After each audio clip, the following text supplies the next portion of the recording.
And we are live on the SideQuest, your absolute favorite journey into the world of video games.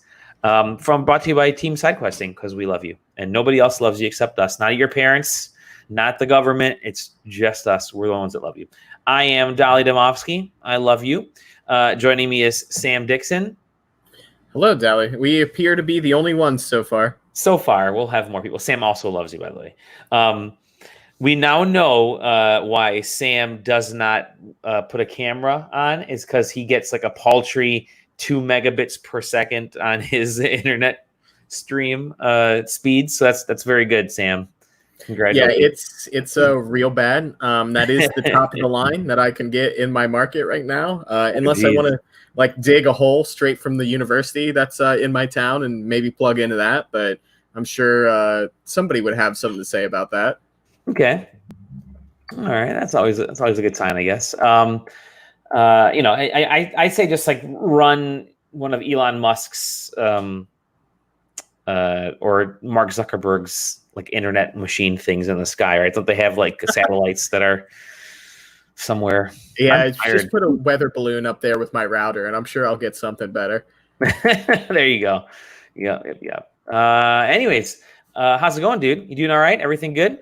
Going good. As good as things can go in these current conditions and whatnot. But yeah, just been kind of cranking through some older games and nice. Trying to finish up some stuff. Right, work related and non-work related. How's the TV situation? You got that up and running now? Finally, everything's all good. Oh, good. Yes. I guess that was an after show thing. So yeah. So for the people at home, I bought myself a nice OLED television because it was on sale, and I apparently don't like my money. It's great. I finally this past week got it to the 50 or so hours that people say you should run it just to make sure that it's kind of in there and the panel has enough time to get it sort of running functionality in it. Gets a couple laps into it and tested the calibration on it and checked gray levels and panel uniformity, and it looks great. Nice. And otherwise, it's the first HDR capable panel I've ever had. So just been kind of doing research and Googling does this game have HDR? And popping it in if it does, and just kind of messing around with it and checking stuff out and just seeing what is it? I ran Forza Horizon 4 on that TV at 4K 60 with HDR on, and it was so buttery smooth and so nice. It's so good. So yeah, I bought it in preparation for what is next gen consoles. Whatever next gen consoles will be. We'll talk about that in a bit. Yeah. Yeah. Okay. All right. Yeah, I think that's what I got my 4K TV as well. And I talked about this with my hilarity, my issues with my TV in the past, but I bought that 4K TV, not necessarily for 4K videos or content or anything, because I know the streaming is going to get sucked up with just my cap limits, but I got it for the gaming stuff, and I figured I'd love to at least be able to play some of the nice high quality next gen stuff. Oh, sorry folks. Whew. I gotta stop recording after noon. Yeah, I mean, with my internet speeds that you've quoted, I can't stream 4K content. It really was more of just I had an old Vizio that was 1080 and 60, and it's still great. We just moved it to another part of the house. But I had not personally owned a 4K television. I have a 4K monitor to do some work on. But every television that I was purchasing for work was 10 times nicer than what I was doing at home. And we were replacing old junker 720p Vizios from 15 years ago with nice 55-inch 4K television. So I was okay, it's probably time. My workplace has nicer equipment than I do. I should probably get something. Yeah, that's the one thing. My office, well, we're all work from home now, so it doesn't even make a difference anymore. But I'm sure my office would love to float that bill for that television. Is this going to be a chill place? Looking for a chill place to be while I play Civ. We're going to be totally chill, dude. Yeah, and I love the name, by the way. Oreos are sumptuous because they really are. Yeah, we're just gonna be chill. It's gonna be chill and chat about games, man. Welcome to Friday Night Freak On. No, just kidding. Yeah. So my office send everybody home. We're not gonna be going back into the office probably. I think some folks are back in there. There you go. Yeah, chill equals follow. So who knows when we're gonna be back, but I'm guessing not till the new year. Fingers crossed. Or some people are thinking that permanently might be working from home. And I talked about this in the past. I have more junk here from my office now. I don't have space anymore to kind of handle it. So I have their work laptop and I have my big giant ass drawing tablet. And that's the nicest screen in the house. But there's no room on my desk. That's not I'm in this tiny area. I did buy some new lights though, so at least I got that stuff. But yeah, my office is yeah, you want a nice new laptop or a nice secondary screen? Yeah, forget about it. You're working from home now, so you handle all that stuff yourself. So whatever. But yeah, so games or playing games. I think I mentioned before. I ripped apart my sciatic nerve, or I have a sciatic nerve injury, sciatica. And I think we talked about it before. It sounds like a pretty badass band name, Sciatica. So I can't do a ton of walking. Definitely can't run. I can kind of hobble a little bit here and there, but I've been playing games every night. I'll hop into what I've been playing first because I've been playing a hell of a lot of stuff actually. So I finally finished. Okay, yeah. So anyways, I've been sitting at home at nighttime instead of my usual walk. I've just been kind of, I'll hop on the couch and put on, Skillet 2, wet Skillet 2 like that.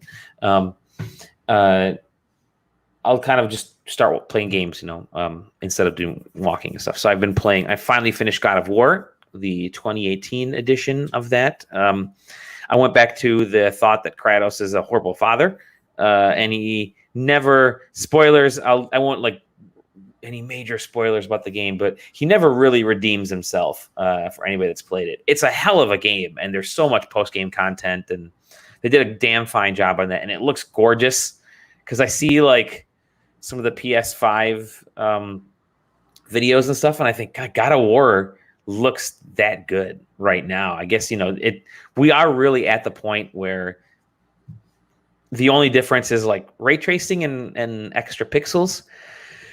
But the art direction, the development, the visualization in God of War, and I mean it's freaking phenomenal. And I haven't played Last of Us 2. I haven't played Ghost of Tsushima yet, but yeah, God of War is good. Sony makes good games. I think that's a good thing. So yeah, played that. Now onto a game that's also visually. Yeah, see, there you go. Yeah, see. Mm-hmm. Also visually, I'm clicking through there. I can for those people that don't know, the comments show up off to the side of the software we're using, and so I only click them in when I feel like it. So that's why not everybody sees it. But another game that's visually loved, and every console and PC, everybody always asks the question was, can it play Crysis? Well, guess what, everybody? The Switch can play Crysis. It can play Crysis.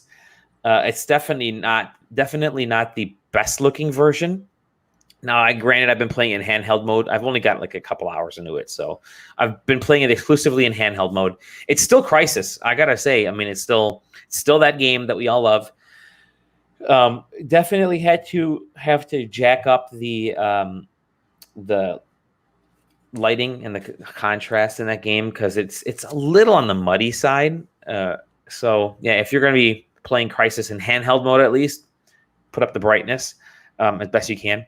But yeah, I'm digging it. I mean, I played a little bit of Crysis before on an old PC, and it looked kind of like junk.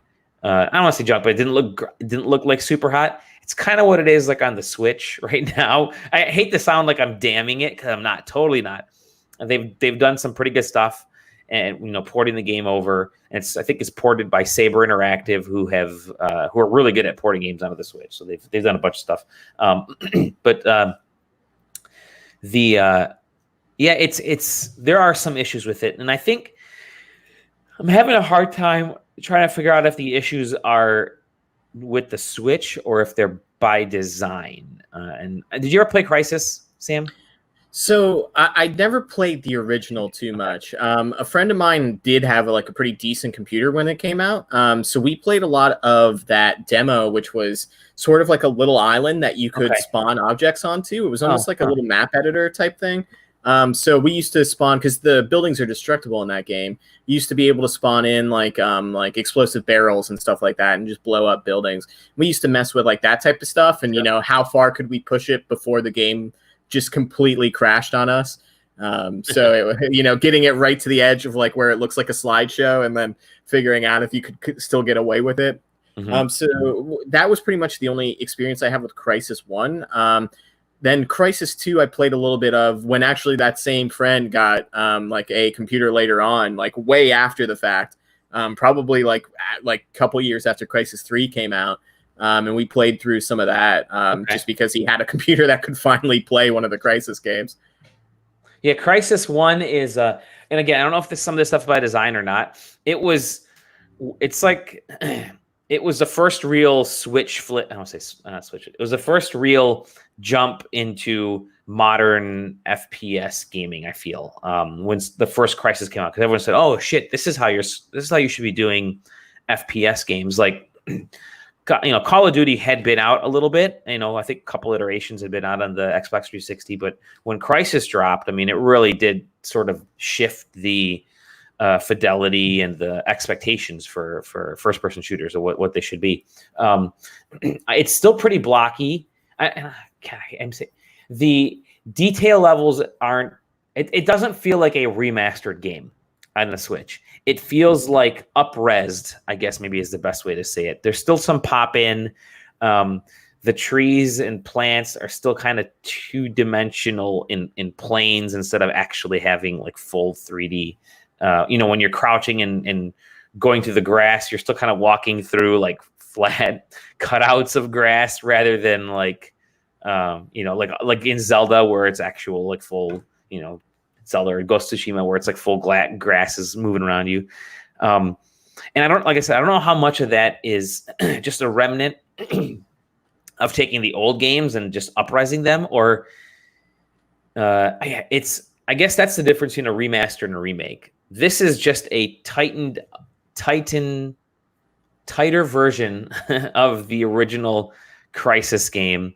And on the Switch, especially, they kind of pushed it to the limits. Granted, I've always thought games like Doom on the Switch and Wolfenstein 2 on the Switch, they looked fantastic. Whoever, I keep forgetting the name of the company that Bethesda is using to port their stuff to the Switch. It looks phenomenal. This isn't. I don't know. I don't feel like it's quite on that level. It's a competent port, I will say. But yeah, I've only been playing in handheld mode. I'm going to plop it on the TV screen tonight and see how it, you know, docked, and see how it actually looks and plays. I know in like handheld mode, they're only eking out like, you know, 580 or whatever that weird number P's are. And I think docked mode is like up to the full 720. So yeah, we'll see where it goes. But it's competent, and it's still Crysis. It's still, there's some cheesy ass acting in that game. The writing is kind of weird. I mean, nobody ever talked about the actual plot of Crysis. It was always about the visuals and the fidelity. But the things that kind of struck me playing this game is like, in 10 plus years, however long it's been, 15 since Crysis first came out. It really does. It really feels like it's aged from a narrative side, which, yeah, I don't know. I'm liking it though. I'm not in love with it yet. Like I said, I only got a couple hours again. The game's only like 10 or 11 hours anyways. But yeah, I'm going to see how it goes through the whole way. So Crysis. And then I've been playing this, this indie game. I think it's by the company's called Whitehorn Games, and it's sort of a visual novel style thing. And it's all done through conversations. It's called We Should Talk.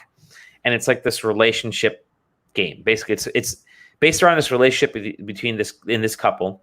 One person's at home, the other person's at a bar, and you communicate with your significant other through like text messages, and the people around you that you meet at the bar in conversation. But so somebody will say something to you, whether it's through a text message or they're verbalizing something, and then you reply back they kind of give you these modifiers. So like the phrase that pops up, like maybe the phrase could be like I space want space a beer, and then you can change I to you, and the second part could be should give me, and the third part 5 shots or something. So you can kind of adapt your responses, and then they'll respond differently to you. And the whole purpose of the game is to kind of experience this kind of bar setting, and then how that relates to your actual sort of relationship with your significant other who's at home at the moment. And so it's interesting. It's only like a 30-minute long game at most, maybe 20. And I think there's like 9 different endings. There's nothing really as a good ending or a bad ending. But I treated it like, what really kind of made me do was treating it like what I would respond to in my own relationship with my wife or with somebody who's really close to me. And I wasn't really role playing. And even in like everything that I was trying to do, try to be the best that I could be and try to find the best responses, I ended up going to couples therapy at the end, which I'm like, wow, is that just the way I am? Is everything I do, it's going to end up in couples therapy? And at the end, it shows you like which of the different endings you got. So like, I think that's like ending number 9 or something. And then you can go back in, obviously you can replay it. But yeah, I didn't role play. I was trying to be my truthful self. And it's like, oh, you're going to couples therapy. I'm like, oh crap, that's not what I wanted. So I think my next playthrough, I'm just going to be a complete jerk and try to sleep with the bartender or hit on the bartender. Because you have a bartender, I think you bump into your ex, and then you're communicating with your significant other back home, and so it's kind of interesting. I mean, it's a neat take. It's static. It's not like you're moving around the bar or anything. It's all done in conversations.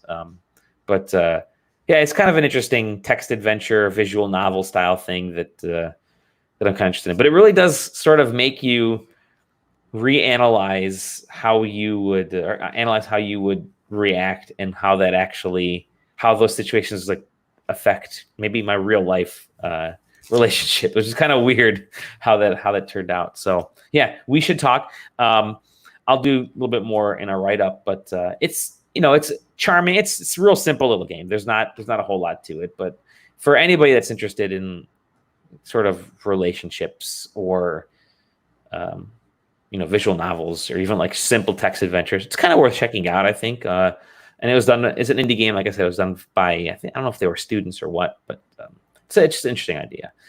And then Roblox. Heard about Roblox? The biggest. Have you been playing Roblox? I have been. My dog. Okay. We have a list of things that we want to do the rest of the summer. We only have a month plus left of summer, if that much. Which is, the summer's already gone by so fast because you came like sprinting out of quarantine and ran through the summer already. But my daughter and I decided to put together a list of all the things you want to do the rest of the summer. And on her list was get Dad into Roblox. So today, so this week, Dad got into Roblox. And I got to tell you, man, as simple, so the games are super simple.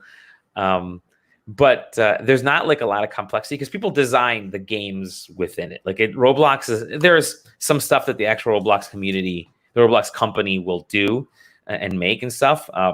But they leave it up to content creators. They basically want like YouTubers to make a game and then stream A, them making game, B, them playing the game, so that it just brings more people into the whole Roblox thing, right? They made it that easy. And so the one that my daughter has been she's been in love with this one now. It's called Piggy. It's a game within Roblox, and essentially it's kind of like this hide and seek game. It's almost like, it reminds me of that. What was that asymmetric Friday? The Friday the 13th, that asymmetric version of Friday the 13th that came out a couple years ago, where one person is Jason Voorhees and the rest of the folks are like campers, right? It's kind of that way with this game. The reason it's called Piggy is because it's Peppa Pig fan game full of like murder and there's I don't know if there's aliens or not, but you're like there's murder, there's intrigue, and the way they've done it is they've set up like chapters to this game, and it's all multiplayer. So it's chapter 1 is you found a strange signal and you have to rescue. You have to find the home of the signal. So you're in like a school or whatever, and so you and up to three other people can go around the school and try to find the keys and unlock the doors, and then you find in the middle of the school somewhere where the signal was coming from. But you're being chased by this like zombie Peppa Pig type thing. And it's so bizarre. And if you get caught, you just hear this incredibly loud scream because whatever the person that made the game, the developer is probably just, hit up every like free content website out there and just grab like 3D models and they grabbed song, music and threw it all in there. God, it's so funny. But at any one time, there's like hundreds of thousands of kids, they're all kids. My daughter's age, 10. They're all playing this game, any of the games on Roblox. And it's just bonkers to me. So, but I figured, if I become a Roblox streamer and monetize that shit, then, whew, man, I'm going to be like Roblox dad. I think that's what I should have made my screen name. Roblox Rodad. So yeah, I just played a little bit of it. My daughter was loving it. I didn't really find a lot of enjoyment of it, but I loved watching her get, giggly as she would outlast me almost every single time. I was going to say, it must be weird that, arguably any game that the two of you are going to start, fresh, from square one, you're probably going to be, better than her right off the bat. But it must feel weird to be this Roblox, it's just like a little kiddies game. And, your daughter plus, however many other 10-year-olds are dominating you in that game. And you're like, what in the world? It's like when I play against, 13-year-olds in Call of Duty. I mean, it's literally that level of, I'm completely dominated by 8, 9, 10-year-old kids playing this game. And it's all done with WASD controls, right? So super simple controls. And it's just so bizarre. But yeah, I mean, I don't know, make a Roblox account. They're free and then play this game. They don't have it on Mac yet, surprisingly. I thought they would, but oh yeah, Roblox has been a thing for what feels like forever at this point. It has been. It's 13, and the graphics have not changed. They still look like ass. But yeah, so I started playing that. I might actually do a write up about getting into Roblox. But and then other little odds and ends here. I've been cleaning up the old backlog, which is kind of nice to actually be able to do that. So. Getting ready for next gen. What about you, Sam? You said you've been kind of going through the backlog a little bit and playing some stuff. What have you been jumping into? A little bit. It's just more finishing up a level or two here. I still had a world or two in the Ratchet and Clank for PlayStation 4. So I've been trying to clean some of that stuff up. Did you get that from PlayStation Plus? No, I've had it for a while. Okay. I was a big. I got that on PS Plus, I think. Yeah, I was a big Ratchet and Clank guy back in the PS2, PS3 era. And then when this one came out, I really enjoyed it. And there must have been either some work thing or something that kind of just, caught me up in it. And I just never went back to it. So I've been trying to clean that up. I have it installed now, but I haven't started a Lost Legacy, the Uncharted 4 DLC chunk. I have that I want to run through. But no, I've also been playing some new stuff. I did finish up The Last of Us 2. And yeah, I've decided I don't like that game. Story's fine. Story's great. Honestly, just do yourself a favor and find a YouTube video that does all of the story. Yep. And maybe a little bit of gameplay. I know a couple people make those nowadays. And if it's 2 hours long, just separate it into 4 half an hour chunks, because that's really where that story should be. Every single bit of that pacing feels it's an episode of Westworld or what was that? Not The Last of Us. What was that? Oh, The Leftovers. Or something like that on HBO or Showtime. That's what that entire story feels like. So just do yourself a favor and watch it that way, especially if you're on the fence about the gameplay. Because it comes down to that game just feels like a corridor a lot of the time.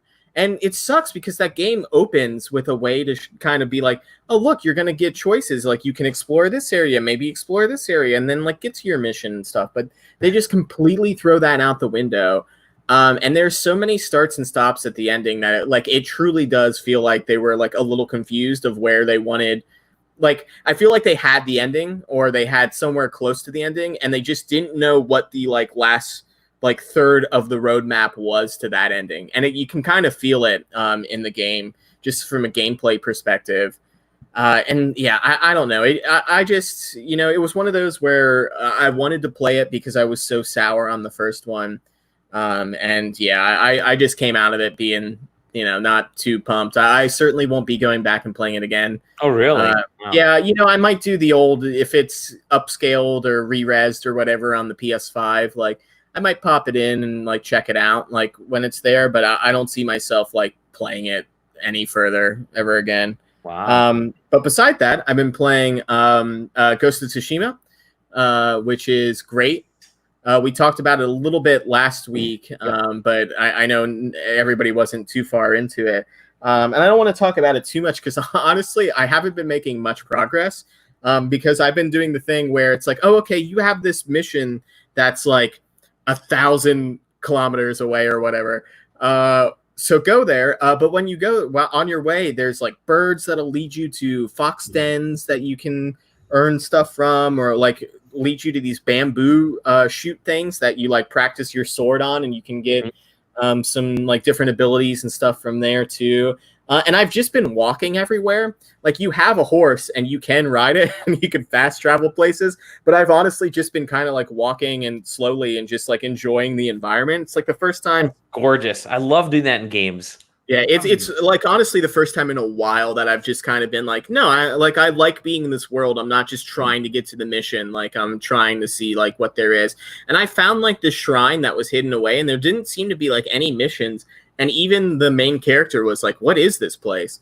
But then there was nothing to tell me what that place was. And I'm sure I will go there at some point. Maybe it's a main story mission, or maybe there's a side mission I didn't quite see that leads you there. But it just felt so cool to be oh, I'm at a place that even the game's telling me whoa, what's this? How'd you get here, bud? So yeah, it's just really enjoyable. You know what? You just gave me an idea for a PAX panel. I think submissions are due tonight at midnight. I'm just gonna put you down for one for PAX Online, you and me, and we'll find a third person or something. Because I'd find myself doing the same thing with really cool games that have really cool worlds, giant open worlds. We just kind of want to walk around, and you're okay looking at stuff. And stopping and kind of peering at things, you're mentioning Ghost of Tsushima. Same with me with God of War. I think Breath of the Wild was that for me as well. I just want to look around and appreciate what developers and artists kind of put their time into, because I think a lot of times we just run through games as fast as possible to get through the story. You don't get to sit and smell the roses, so to say.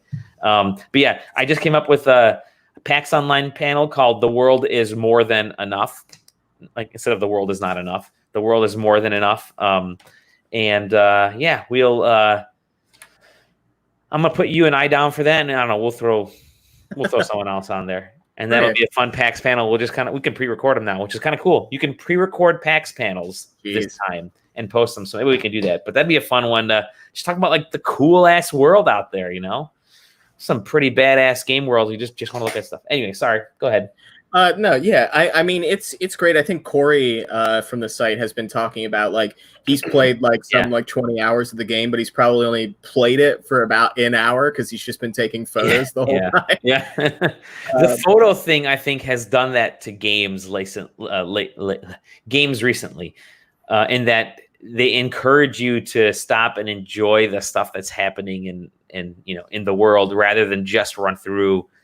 And, from point A to point and just to the corridors. I think that's one of my favorite inventions in games, not because I even do it, because I hardly ever stop and take cool photographs and stuff, but God, it's kind of cool to I love seeing the folks that are posting these awesome Ghost of Tsushima photos online. I think it was Rami Ishmael was posting hey, check out these cool vertical shots from Ghost of Tsushima. And they're all they're my iPhone wallpaper folder right now. All the shots that he's posting and other folks are posting. So yeah, and I mean, even on I'm playing on a PS4 Slim. Sure. And I know that maybe frame rates and stuff are just a touch better in PS4 Pro.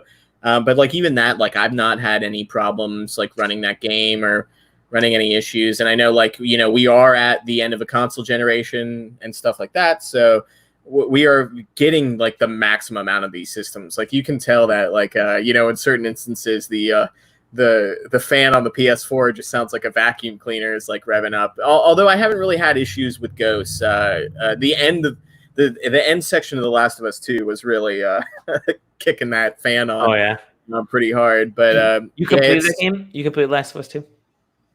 What was that? You completed Last of Us 2. Yes, yeah, Okay. Finish the story. So Nice. yeah, I will. that one will go in the digital folder and never come out. So yeah, so I've been playing some of that, and I really want to have a conversation with. I know, like half the staff is like playing that right now. So we should set up one of those spoiler casts where you guys are just chatting about that, because those are always a lot of fun. Yeah. But beside that, just as a nice sort of palate cleanser away from the ultra violence of The Last of Us 2 and Ghosts, I've been playing a little bit of Paper Mario. Oh, nice. Tell me about this. Yeah. Yeah, so that is a you might be the first person on staff who's been playing it. Oh, really? I would have figured you would have hopped in at some point. You know, after like I love Super Paper Mario on the Wii. For some reason, I thought it was just stupidly dumb fun, but it was different enough from the other ones because more action based. And then I played the 3DS one, which was all card based one, and I thought, it just wasn't really clicking with me. And then the next one was, I think I tried the Wii U one, and that I just couldn't get into that at all. So I don't know. I've had a couple. I have Thousand Year Door for the game. Is that the GameCube one? And then the original one, I think I had that for as a download for the Wii for Virtual Console. But no, I couldn't get into them. Yeah, I think it was the Wii one that was like it moved kind of away from RPGs. Mm-hmm. That one was the one that actually made me hop off the franchise because I really liked the 64 and the GameCube ones. And then I never got to play the Wii U one, probably because it was just something else came out during the time, or anything else came out during the Wii U. Hey man, I mean, I was like first in line for like most of those Wii U exclusives. Me too. There's still some of the best games that Nintendo's ever produced. It's so bizarre. Have been ported to the Switch because of it, and them still not like literally just put out Mario 3D World. I mean, we don't know what Nintendo's going to do the rest of this year, but just put out 3D World because that is a phenomenal and underappreciated 3D Mario game. It's just so good. Yeah. This one, this one goes back to kind of its RPG roots a little bit. But it is, I honestly would call it, not really RPG battles. It's more of a puzzle game than it is like an RPG, because the main mechanic to that is when you're in battles is you want to line up your combatants. Like you're kind of, I forget what the game is, and my grandmother used to have it, where you kind of had to like spin these pathways to get this marble to the center. Why does that sound familiar to me too? So it's an old board game. I can't think of what it's called, but it's basically that, where you have like 5 or 6 rings, and you can spin those rings both like in a circle around, and then also you can shift them like up and down, if that makes sense. So you basically, when you start a fight, you're presented with this enemy layout, and you want to get them into certain patterns to maximize your attack, because if you get them into the correct patterns, you get like 1.5 multiplier to your attacks. So you have the scenario where like you're jumping boots at attacks in a straight line. So you want to make sure to line enemies up in a straight line, or your hammer hits in this sort of like 4 quadrant of basically like 4 squares right next to each other. So you want to make sure that you line them up like that. So you might be, greeted with like 8 enemies on the field, and they're all kind of mismatched around, and you have a set number of turns per that game. So, it'll be like, hey, like you can get everybody into a pattern in 3 turns. So you want to make sure that you can get them into that pattern in 3 turns. If you do, you get that multiplier, and pretty much guarantee, as long as you're using the right weapon, that you're going to just destroy the enemies in that first round. Now, I'm not very far into the game, so that might change later, and I'm sure it does. But at least at the intro, it's more about teaching you how to make those patterns and see those patterns than it is like actually attacking people. But if you don't complete that, you can still attack them, but obviously you're not going to be able to hit everybody in your first go. And then they'll get an attack wave, which does do a lot of damage. Interesting. Even early on, like some of those enemies, like if you don't destroy a line of Koopas, like they can pretty much tank your entire health. So you've really got to be careful with some of that. So like that's sort of fun. And then like obviously the writing of that game is incredible. It's basically like the Paper Mario series has just been like the meme lord series of the Mario series. Meme lord. Where it's like it just makes constant jokes at its own expense and at the expense of like Nintendo's franchises and Nintendo like themselves. Like I'm pretty sure there was a talk about like how like sometimes like beloved things never come out and you just have to hold on hope forever and they'll never see the light of day. And it's like that type of stuff where it's like, that there's like somebody at Nintendo that loves like writing that stuff and just kind of gets away with it. No one calls it out. Mm-hmm. So that's fun. And then like the boss fights are kind of like a reverse puzzle where you're trying to do like a maze of you're still spinning those rings and building those sort of patterns. Well, I guess instead of building the patterns, you're building like a pathway for Mario to kind of go around these rings and then get off certain attacks. So like the first boss was like a turtle. So like he had these little leggies sticking out in his face and his tail. And you could attack the shell, but it wasn't going to do you any good. So you had to make sure that Mario ends up on a space that's like either his feet, his tail, or his head to attack. So you basically have to make these sort of patterns, and you had certain moves. There were arrows on the map where it's like, oh, if I use this arrow, it'll send me around the ring until it finds another arrow to give me directions.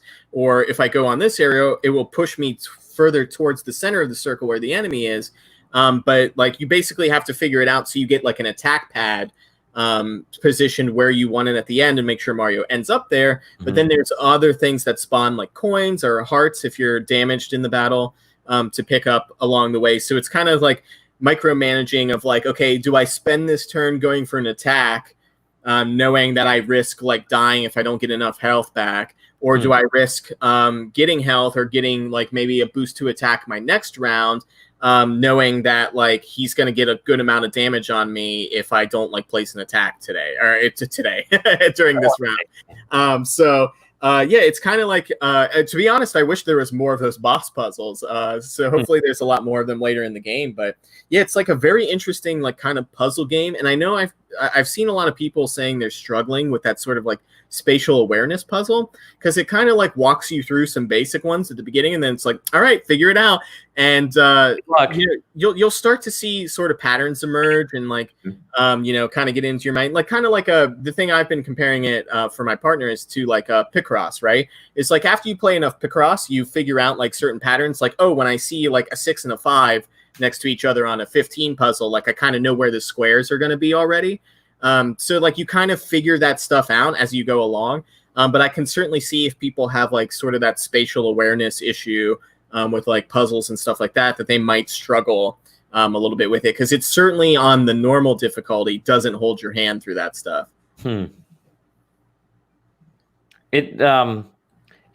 How long did you say you were into the game? How many hours or how much time? Probably like 2 or 3 hours. Okay. I made it to the like first boss.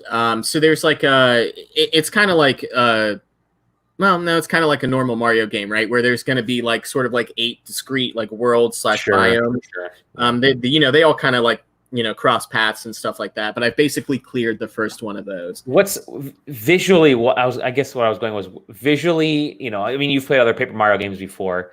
How does this compare or contrast? Like the whole origami idea is kind of interesting. Do they really emphasize origami, or is it more of just like folded edges type of thing? So a lot of the like, if you want to say the normal characters are in the style of like the old Paper Mario, right? Where it's just kind of like, it's like a hand drawing and they have this sort of like white borders around them, like they were like cut out of paper.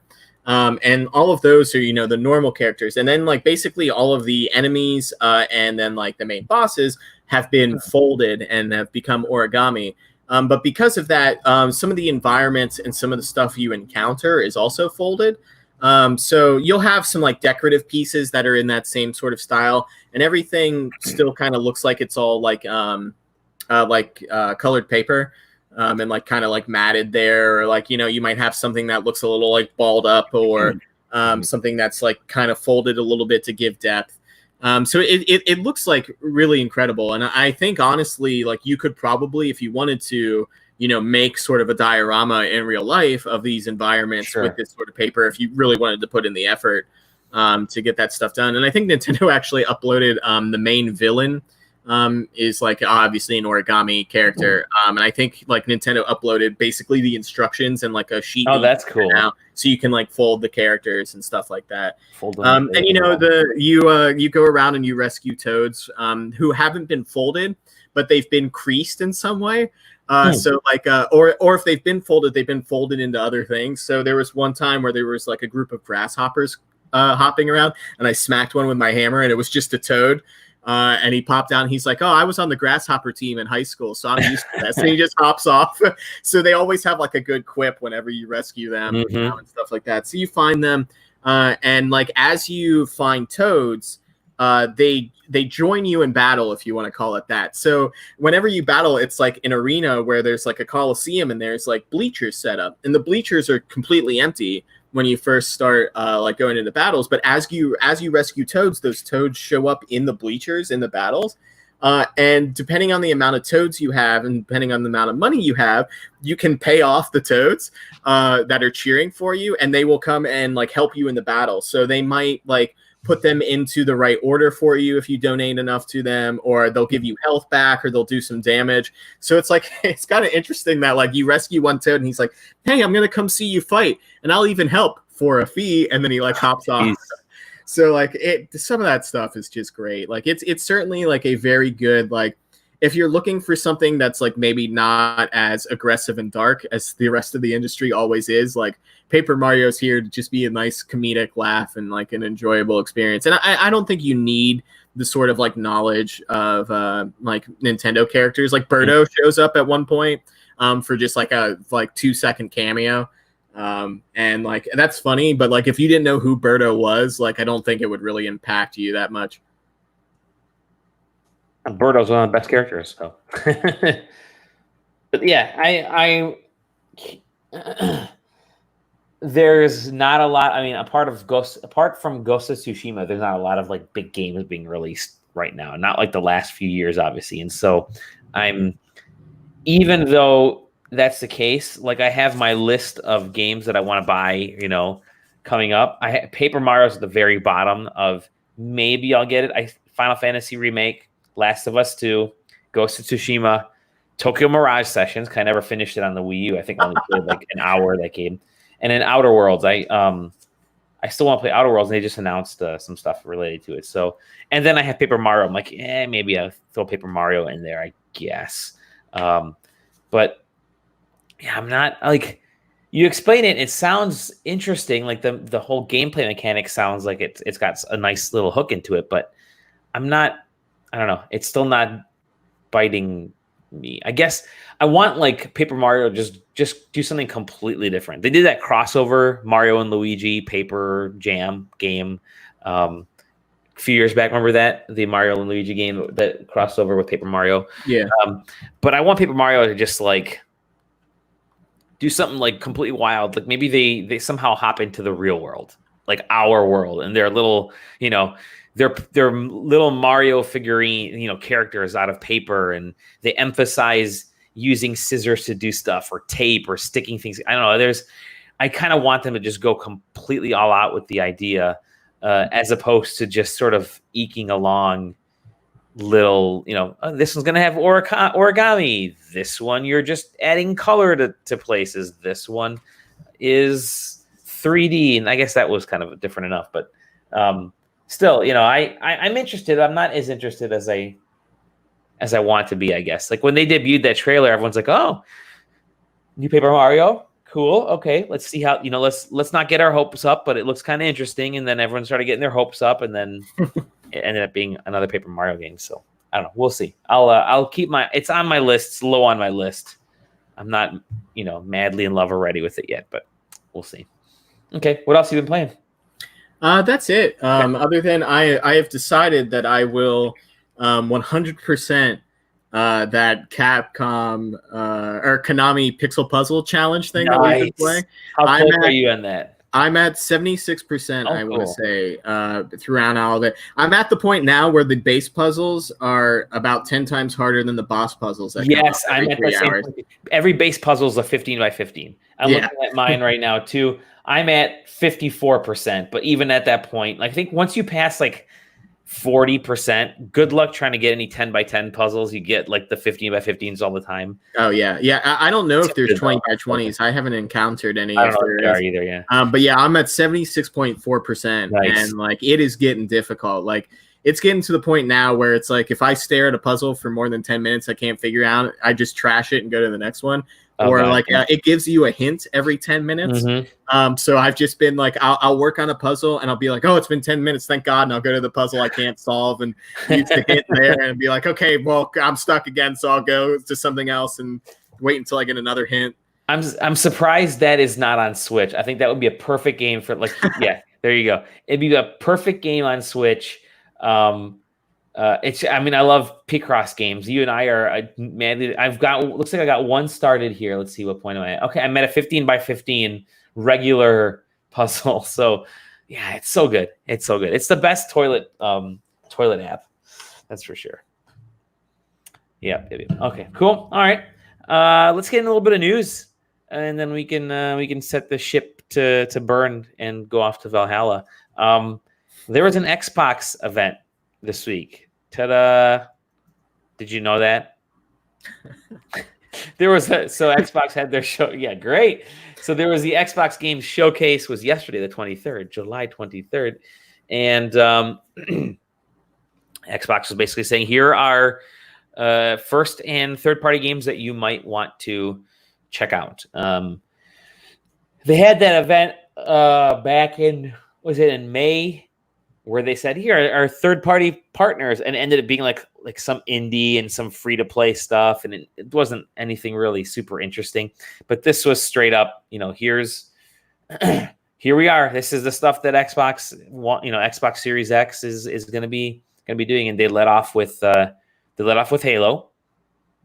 And what are your thoughts? I'm going to let you kind of talk to this. What are your thoughts? Here's the thing. The internet. No, this is going to be way more positive than I think you're expecting. So the internet has lost its goddamn mind. Oh yeah. About that game, not looking fully like a next gen game. Mm-hmm. The thing that's been specifically joked about in our chat is the brute's face looking like a 360 texture on top of a brute, and I'll be the first one to say that, yeah, some of that stuff looked bad, looked ugly. But in terms, if you just want to talk gameplay, that game looks nuts. And there's a grappling hook. I know, everybody was the rumor came out about the grappling hook, and everybody's oh, I don't know how I'm gonna deal with a Halo that's Metroidvania. And I'm secretly sitting here to myself fuck yes, a Metroidvania Halo, hell yeah, but buddy, set me up, I'm down. Grappling hooks to get around. I bet you could use it for combat, and you sure can use it for combat. Mm-hmm. So I used to play Halo 2 competitively, occasionally for money. I'm always the big, more multiplayer guy, but Halo campaigns have always been historically, something to do with friends. Yeah, even ODST and those games that make it a little bit more difficult to play, co-op together. Now with the Master Chief Collection, that kind of gets thrown out the window. But yeah, I've always super enjoyed playing Halo with friends, and that's always what that game's been about. Never once have I been oh boy, a new Halo's coming. I can't wait for it to push the boundaries of graphics. Mm-hmm. Never. I've never said that either. I've never thought about Halo as a graphic game. Never. Yeah. And I get it that Xbox or Halo is synonymous with Xbox, and this is the first time that an Xbox game, other than obviously Halo Combat Evolved, this is the first time a Halo game is launching with the Xbox. And it's people. I think we're expecting Breath of the Wild levels of like newness for the series. And they're obviously not getting that. Now, you could argue that they're absolutely getting that with an open world single player campaign. But I think what's going to sell people on that game is not what the single player looks like, is when Microsoft does their next big thing about probably when they tell us when the release date and price of the damn thing is. When they show multiplayer, like that will probably, change people's tunes a little bit. And I'm not saying, I'm not trying to be like, oh, the internet's overreacting, because I'm right there with you. Some of that stuff looks bad. And especially in a demo that you're like, this is the forward title for the Xbox Series X. Like when you see that level of pop in and that sort of like low quality detail on some of those characters, like I get that. Like I totally understand your reaction. Mm-hmm. And you could argue that like this demo was made for like maybe all the way back in June or even before that, when E3 was supposed to be like, this demo was finished for that and was made for that, and they just ran it for this. But then Microsoft came out and said, no, this is pretty much what the game will look like on Series X. So, there's conflicting opinions and statements about that. So, I would not, as somebody who's a Halo fan, this didn't make me negative on Halo. It just made me more excited to be like, okay, so what does multiplayer look like? So, I'm still right there in the camp of like, I have Games Pass. I'm probably not going to buy an Xbox Series X at launch, but I have Xbox and a very capable PC.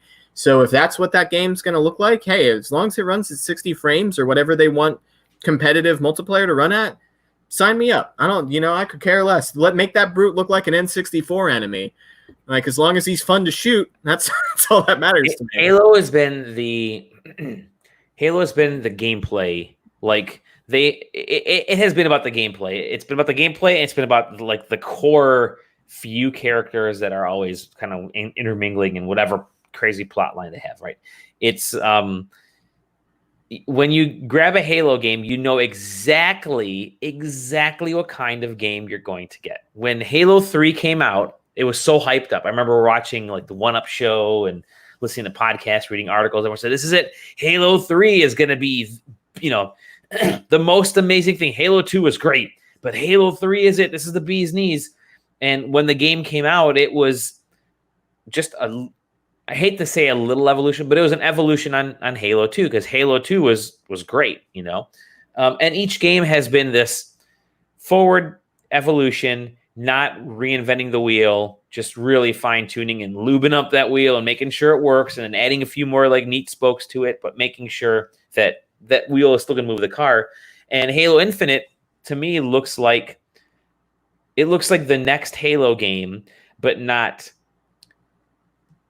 It's not like the be-all, end-all Halo. Now, granted, they did basically say it's going to be a platform, because they said this is the last single-player Halo game we're going to be releasing, or the last standalone Halo game we're releasing for a long time. So they're going Destiny route. They're going to be releasing stories and updates and add-ons. They're going to make this a platform in and of itself, which I think is fine, because that'll keep people within the Halo system. Microsoft really is all about their services and getting people to stay connected. And, with Halo, instead of pumping out a new game every time, just do an update to the current Halo game that's out there, which will be Infinite. So I'm okay with that. I'm okay with everything.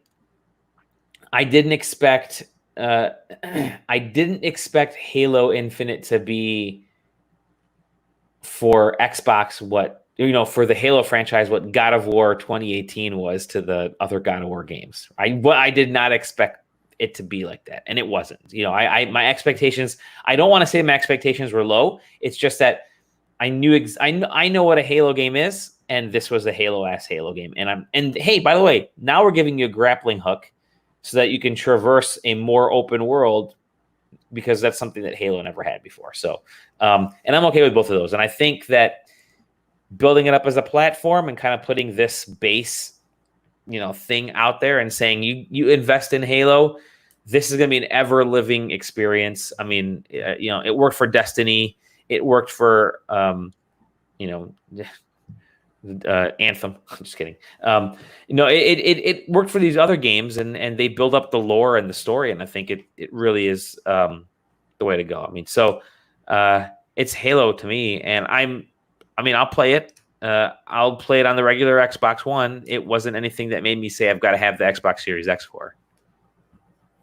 Yeah, and I think that was overall like sort of the internet's impression of this Xbox Studios thing is just that, you know, a lot of this stuff looks cool. A lot of it has no date attached to it. Yeah. You know, a lot of people are assuming that everything we saw that had no date meant that it was coming out at launch, and they're crazy people. They're crazy.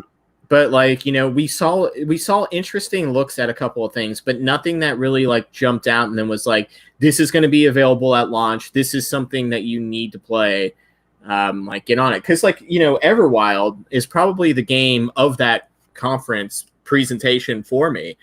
Just because that took, you know, something that we didn't really know much about, and kind of showed me like a world and sort of like, you know, an intriguing look at different things from that game without explicitly saying anything. And that made me go, I want to know more about that. And I would love to play that. And if that's available at launch, which it won't be, but if it was, like, that would be probably one of my like Series X, like day and date purchases. Okay. It's interesting during that conference. We also saw, well, I guess one of them was pre-show, but the second one, Psychonauts 2, we saw 2 different action platformers. For the launch of like a next generation console. You know, we've lived through basically 2 generations now where everybody would tell you that action platformers are dead. But here we have Psychonauts like leading the charge into the next gen. So it seems very strange. I mean, even a Psychonauts game being at the front of the charge is crazy to me, because Psychonauts 1 was what, a PlayStation 2 game? Xbox I think so, yep. Way back when. Yeah, so like that's crazy, and I mean that game looks great. Yeah, it but looks then really again, cool. Psychonauts 1 is probably one of my favorite games of all time. So you know, Psychonauts 2 is like an instant purchase whenever that comes out. They should remaster Psychonauts 1. Yeah, interesting that it didn't say what consoles and stuff that thing was coming to at the end of it. Yeah, I mean that's still because it was originally, I think it originally was on a PlayStation like press conference event years ago. So. Well, they didn't kickstart it. They did that weird funding thing with it, right? Yeah, whatever that was. So I think, or the Fig thing. Fig, yes. I think it's still technically coming to a bunch of different platforms. Yeah. It's yeah, just so I, you know, it might not be, you know, it might not come to the PlayStation 5, but there probably will be a PlayStation 4 and Switch version of that game. Or at least the PlayStation 4 version. I don't know about the Switch. I don't know, you know, development cycles and stuff like that. Yeah, you know what? There may be a Switch version. I would be surprised if there's a Switch version for that. But the original Psychonauts isn't on Switch yet, is it? I don't think so. No, I don't. No, I don't think so. But other than those 2, like everything was kind of either not for me or kind of forgettable. I mean, obviously Forza, but like telling me that you're going to have a nice car game that's going to run at 60 4K, like of course you are. Like you guys make Forza, you're telling me you're not going to make a new Forza? So there were before you go any further, there were a lot of CG trailers with zero gameplay, and it was literally just, we're working on this, bye, and then like walking away, you know, without showing any gameplay, without showing anything in engine. It's just like the Forza one, which looked badass. I don't know what. There's no release date to it. It's not coming at launch. Well, and saying in engine was almost like a little disingenuous because it was in an engine, but Forza has a track record of like the gameplay in engine operates at a different frame rate and resolution than the replay system does.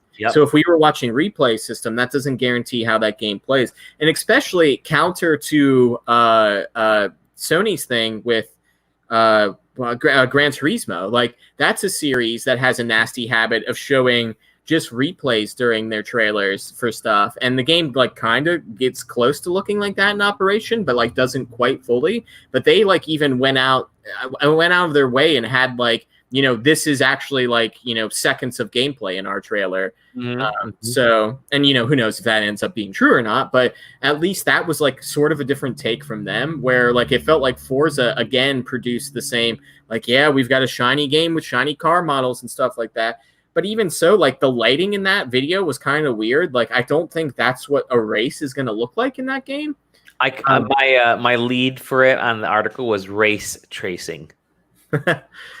Yeah, so I mean, those games are always, Forza games and all like premier racing games are usually headline visual titles, just because they just always seem to want to push that realism and stuff. And we kind of assumed there would be a Forza, and it wasn't really a shock to see like a shiny Forza trailer. You could have honestly replaced the last Forza trailer in there and been like, it's a new Forza, and everybody would like, oh yeah, okay, yeah, it's Forza. Here's another game that they announced, and I found this to be really funny. There's drama about this game. It's essentially a previous gen iteration of a game, and that's the Dragon Quest XI S. Was announced for Xbox One, Xbox Series X, and PS4. It is the Switch version, which isn't the PS4, Xbox One level of computation fidelity. It's basically like PS3 level, PS3 Wii U level of visuals. And they touted, like, check it out, this game is finally coming to to Xbox platforms. How cool is that? And everyone's like, yeah, that's like basically 15-year-old visuals. But I thought that was interesting because even the PS4 owners will have to rebuy that game, because if you buy the definitive edition, it's a downgraded version of the modern visuals, which is, that to me is weird. You're not going to get the higher quality visuals that were on the PS4 version. You're quite literally getting the worst visuals that were on the Switch being ported to the Xbox One and the PS4. So that one was kind of a weirdo one to me. But then the other Square Enix game, which I kind of thought was kind of interesting, was that, I think, Balan Wonderworld. The made by the Sonic creators, right? Yeah. Mm-hmm. And that's or Balan, I don't know how it's pronounced. But. Yeah, so that's the second sort of action platformer, down to like the doors you take to get into different worlds, which I saw that like second of footage and thought it was like I thought I lost my mind. Yeah. Like I was like, is this a GameCube game? Like, what are we talking about here? It looks like super interesting though. Looks cool. Yeah, I mean, it's that same sort of like mystic intrigue that like Knights gave me the first time I saw it. Now, obviously, I didn't see this at a KB Toys demo kiosk, but I still kind of got that same like, that looks weird. Like, I've never seen something like that before. Mm-hmm. And obviously, this one's kind of like, some of the stuff looked like a known quantity, like, oh, you wear different things to get different abilities and stuff like that. So it's almost like Banjo-Kazooie meets Mega Man, which seems really interesting. But we'll have to see. And also like slightly musical based. Yeah, it's based on like a music troupe, right? You're sort of helping them find happiness in their own little ways. Yeah, kind of. It's funny because Psychonauts was shown, and like it almost seems like they have like a little bit of the same premise of like help people like go into people's minds and like sort of help them with their struggles and like find out about themselves and stuff like that. Yeah, I'm intrigued by that one. I love action platformers. I do. I loved Super Lucky's Tale, or New Super Lucky's Tale. It came out back in November. I think we reviewed it. Really enjoyed it. It was just such a classic style 3D action platformer. And it works. It worked really well on the platform on the Switch, and it's coming to all these other. Look, hi Corey. You missed all the Ghost of Tsushima chat, Corey. But yeah, it looked cool, and I love action platformers. I mean, we saw Ratchet and Clank, an action platformer for the PS5, last month. So bring these on. Let's see what else was there in the. Well, those were really the only ones that I necessarily wanted to talk about. Was there anything else that like jumped down at you during the Xbox? A couple. I don't want to say our friends at Image Inform Games, but I love the stuff that they do. Everything they've come out with has been a blast. They have that kind of classic Nintendo. NES and Super NES nostalgic quality to their games. They announced a new game called The Gunk, which is coming first to Xbox devices in 2020. I think fall 2021 is what they announced. But it's their first like a 3D game. It kind of feels like SteamWorld Dig. in that you're taking stuff away, but this is more of like gunk in the air that you're taking away. Well, it's interesting. Without really like talking about it, they kind of like that trailer did a really good job of like sort of showing you like that, like, hey, this game's maybe more like Dig than you think. Because there was one point, there's like numerous points during that trailer where it definitely seems like, you know, it's a completely different perspective. Obviously, it's a 3D game, not a 2D game. But there was like different points during that trailer where like the player chose to go one way where it looked like they could clear the gunk and go the other way. And I wonder if it's literally just that same sort of like, think SteamWorld Dig, but behind the back, where you kind of just have the choice of like, oh, do I kind of destroy the gunk and go this way and explore and maybe get to a dead end and then I have to come back and do that? Or like, so it kind of seems like maybe that game is just like a little bit like SteamWorld Dig, which I'm completely behind. But either way, like, I think the like stylization of that and like the gunk is a great name for that game. Oh God, it's awesome. And then I mentioned the Outer Worlds expansion, Parallel Gorgon, which looks like more Outer Worlds, but Stalker 2. Now that was, I think that was actually re-revealed because they first announced that game back in like 2018, I think. I don't know if it was an Xbox conference or if it was something else. But I remember them announcing Stalker 2 somewhere, and then it sort of disappeared for a few years, and now, hey, it's back. Stalker 2 still being made. So that's kind of interesting. I know Zach on the site was kind of losing his mind a little bit. But the other Obsidian game was Avowed, which is, I think they said it's set in the same world as their Pillars of Eternity games. But it's set in the same world as the Pillars of Eternity games, but it's sort of this, it's a first person, you know, swords and magic and dragon RPG. So that's kind of cool. It's gonna feel weird to play Skyrim in an engine that can actually control it. Yeah. Oh, that's what everybody was saying. Yeah, I totally agree. There's a new Fable game, speaking of RPGs, which again, so we saw a cinematic for Avowed, a cinematic for Stalker 2, a cinematic for Fable, cinematic for Forza. We saw, I think they had another game. These were all CG reveals. I mean, sure, it looks cool, but no idea about any of the details on any of these things. The gunk and the Outer Worlds are the only one that we actually saw anything from. Yeah, and then that Exomecha, the robot dinosaur fighting. Yeah, I mean that was technically showed in Jeff Keighley's thing. Oh, was it Jeff Keighley? Okay. Yeah. All right. Probably was the Dragon Quest thing shown at Jeff Keighley's thing as well. I think so. Yeah. Okay. But still, yeah, it's it was all big jumbled day. But there wasn't a ton of other things that really stood out. Like I'm going through some of the news bites, and there was that Warhammer game, right? Which is like, okay, another Warhammer 40K game. There's like a drama-ish game called As Dusk Falls. Tetris Effect is coming to Xbox.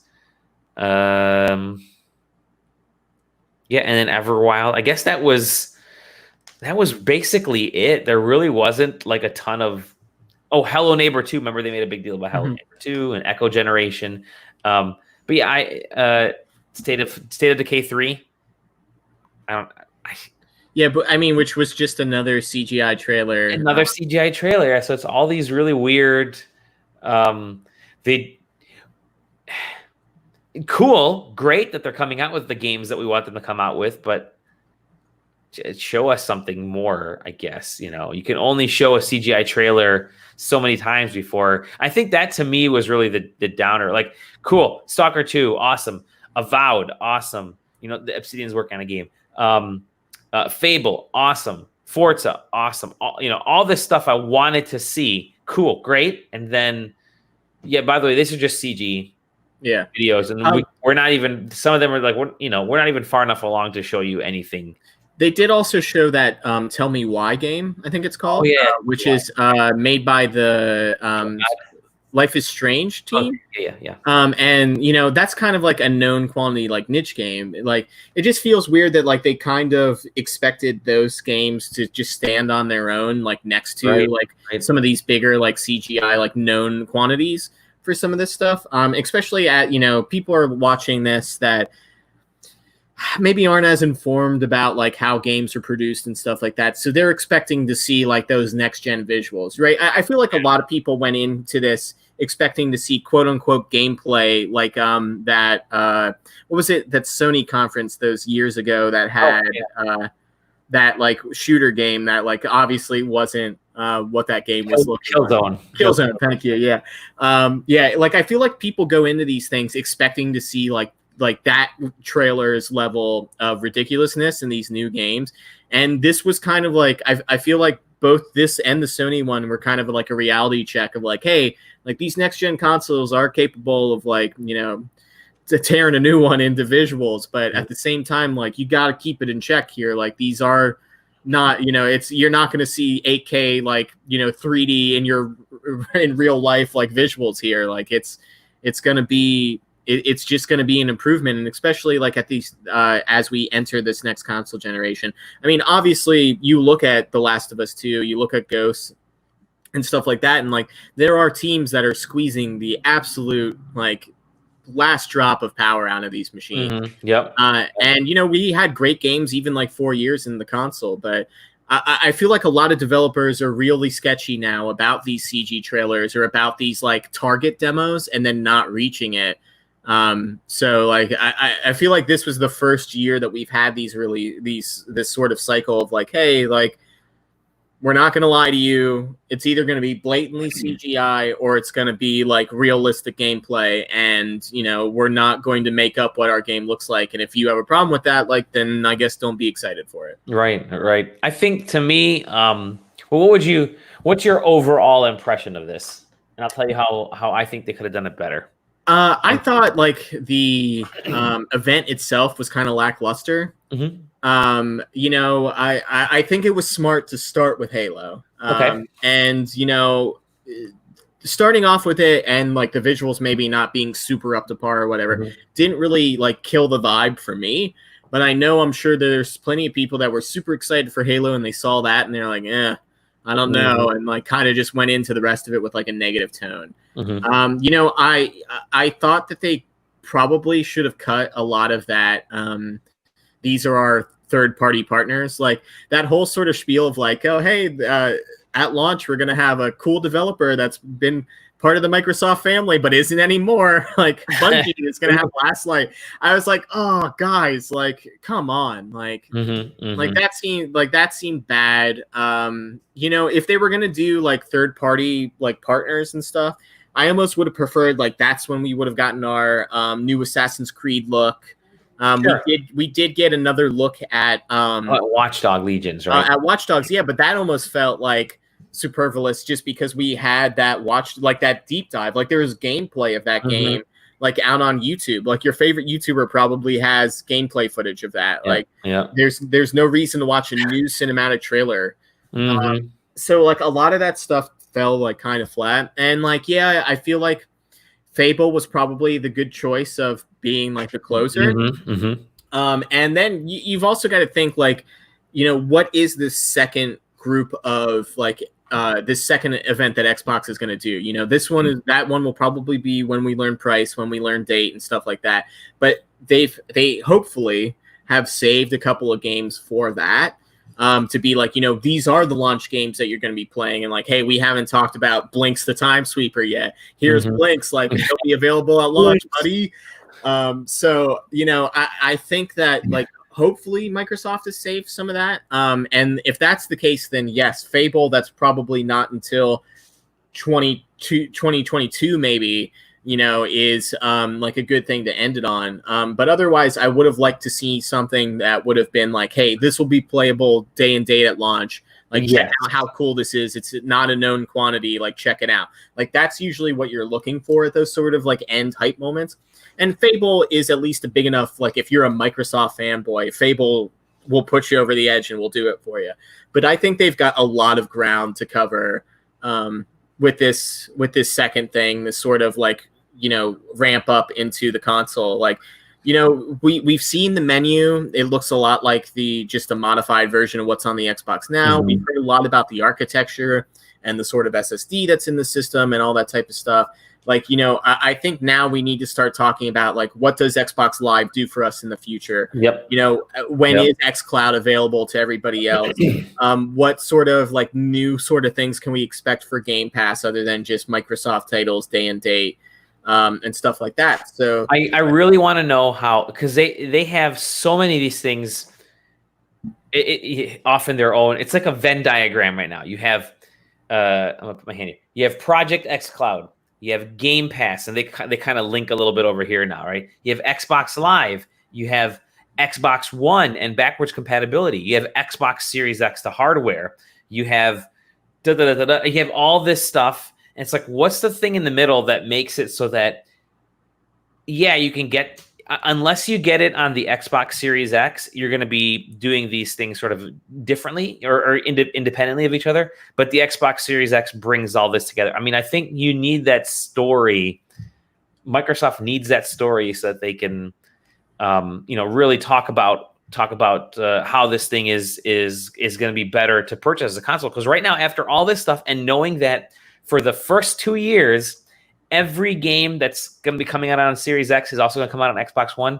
They have not sold me at all on going to Xbox Series X at all. Yeah. Even with my 4K TV ready to go, I'll just keep playing on my original Xbox, my day one purchase Xbox One. That I will be happy with that.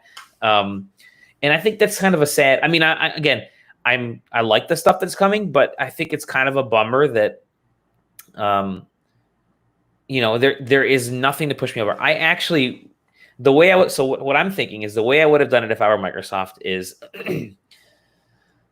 had the event in May, their kind of big May thing, where they said, here's what this thing does. This is it. Here, we're going to lay it on the table. This console does all this stuff. This is how it's all linked. We wanted to get that out in front of you. We're not going to tell you price. We're not going to tell you games. We just want to tell you why you'll want to get the Xbox Series X over your current Xbox One, which isn't a bad thing, but this is why. And they didn't do that. And so that's what I would have done there. And then come out with the game showcase now and show how that tied into the stuff that they already talked about. Because you want to lay that foundation down of the Series X first. And say, here's what this is. Here's the box, the X-shaped box, and here's all the stuff that goes into it. So they didn't do that. I'm kind of bummed about that. And unless whatever the Series X is this completely astounding, incredible device, cool. I can pause like 4 games at once. That doesn't do anything for me at all because I'm so used to just pausing one game or turning off a game and opening up a new game anyway. So that's not a deal breaker. So that's something I would have done. But as far as this showcase, I would have actually had, because they focused on the single player aspect of Halo. The 2 things I would have done around this is launched with the narrative cinematic for what Halo Infinite is. It said, hey, check us, sit back. Here is a 5 or 10 minute movie of what Halo Infinite is all about. And don't talk about gameplay at all. Just say, here's who the bad guys are. Here's what's happening. Here's where we are today. Here's the narrative aspect of it. Get people hyped up, and then show that. Then you dive into that single player experience and show them how, this is what happens after you crash on that island with that guy or on the planet. And you kind of start from there. And then you end on a cliffhanger, a battle, and then to be continued in, this fall or whatever. But then at the end of that, I would have said, you have now seen the single player, what we're doing with single player. We have some really exciting things to talk about multiplayer that will be showing up on the next, this has been a single player episode. We're going to talk about multiplayer the next time. And so that's what I would have wanted them to do, the way to lay out that whole kind of storytelling aspect. But they didn't do that. They whiffed. They were juggling, they had people throwing softballs at them. Because you saw all the tweets and all the comments for like 2 or 3 days before. Everyone was Halo, can't wait for Halo. one of the big aspects of Halo is that cinematic experience, and they didn't do that.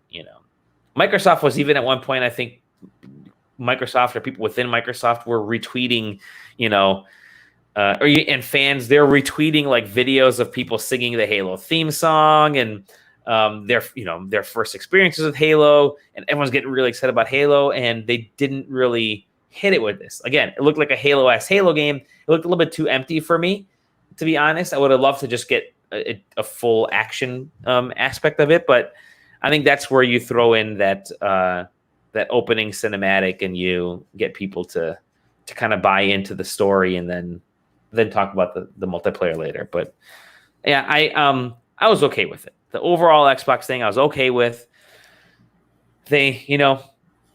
If you had a checklist, if you went into this thing with a checklist that I want to see Fable, I want to see Halo, I want to see Forza, sure, check. They nailed it. Yeah. But it's like the bare minimum amount of flair, to quote that famous Office Space, that you got.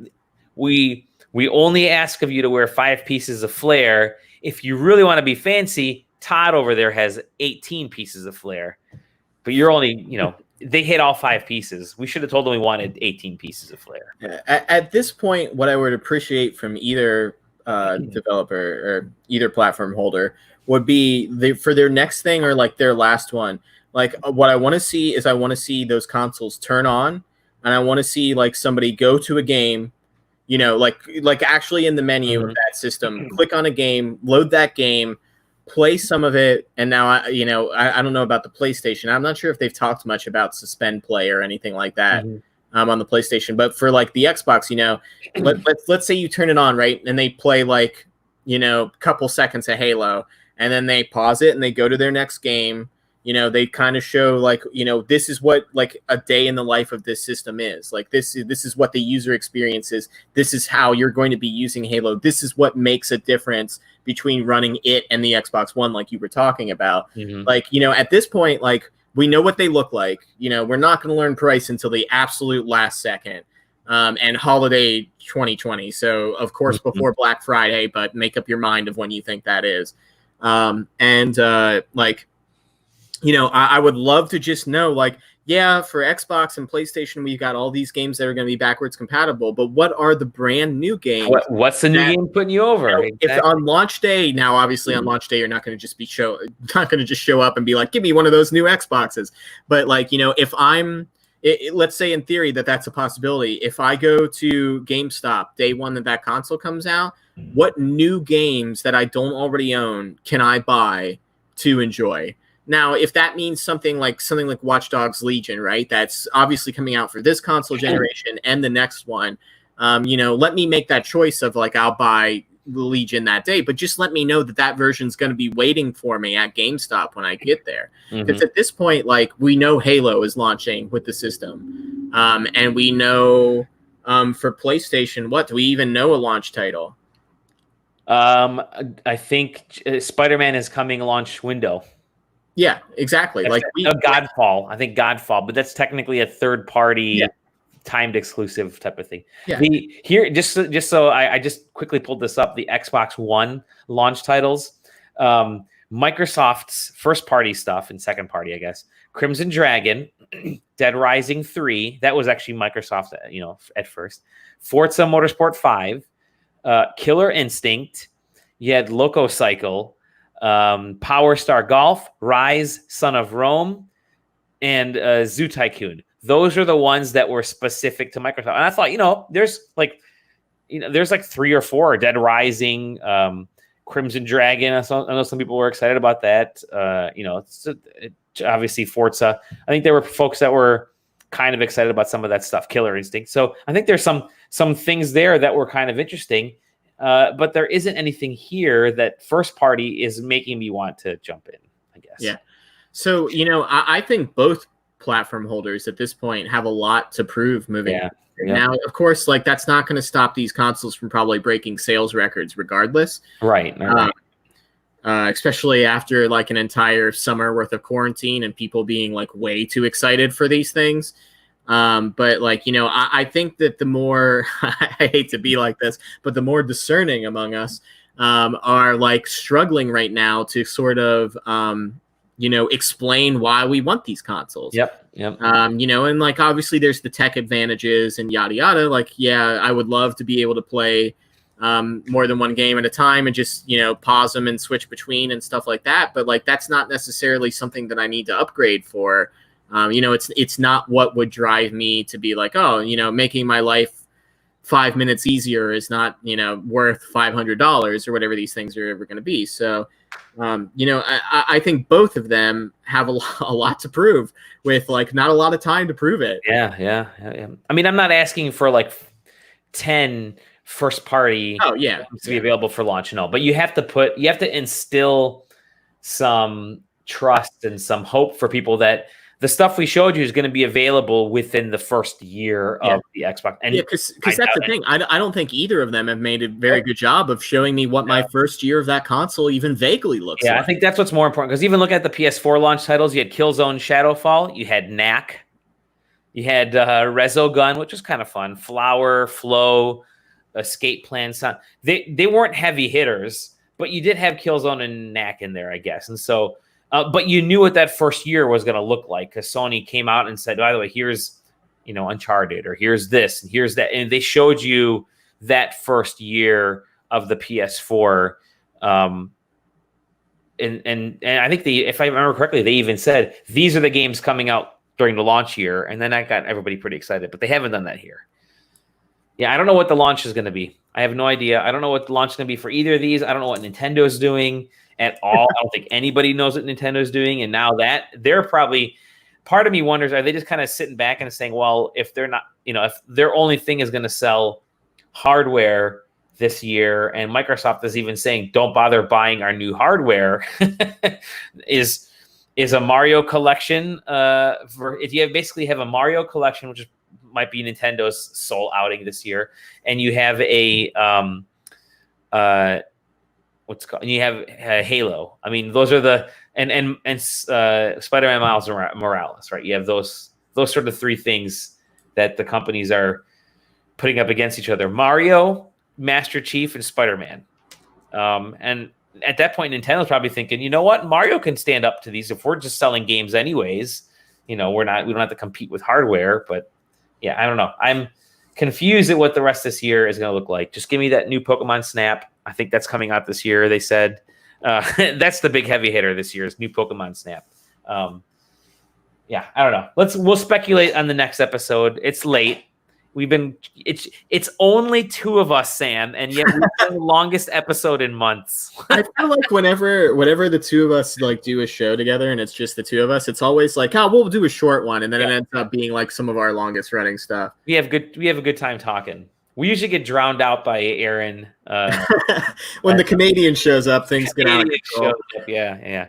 We missed Aaron. We missed JJ. Missed Tom.